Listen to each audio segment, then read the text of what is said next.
Hello guys! Blessed Sunday! So, ayun na nga. Start of week na naman.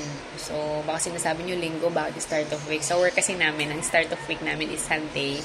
So, ayun. So, yun na rin yung ginamit kong start of week. Pero dapat, every time na mag-start ang araw, mag-start ang week natin, or start of month, di ba yung iba nga sa inyo, nagsasabi pa na, oh, first day of the month, please be good to me.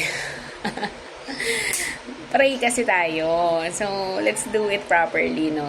If we wanted to have a better day, a better week, and a better month, syempre, doon tayo sa taas. Tatawag. Doon tayo magpe-pray, Lord. Diba?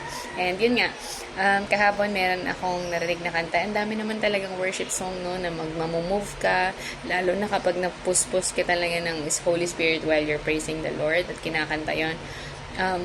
Talaga napakagaganda ng mga kanta. And yung one song I wanted to share to you bago tayo mag-start is yung I Trust in God.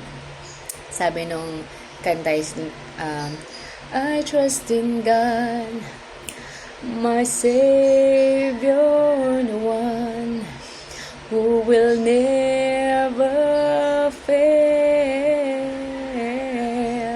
You will never fail. I trust in God. Ang ganda nung kanta. Grabe, no? At mas maganda pang kantahin ng mga worship song before ka mag-pray or pagising mo sa umaga, bago ka pumasok sa trabaho.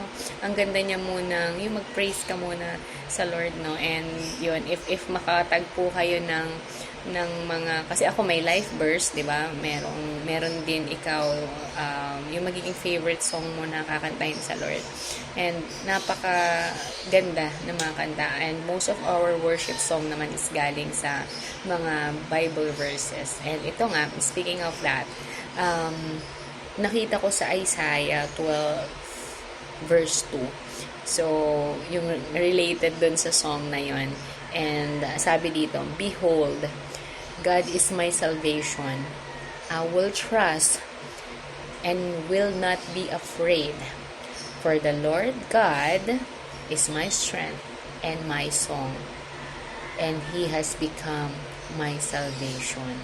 Grabe, diba? Isaiah 12 verse 2. Alam niyo, ang sarap lang nito, no? Na minsan, sa mga prayer mo, i-try mo or gawin mo to na, Lord, alam ko hindi kita nakakausap face to face, but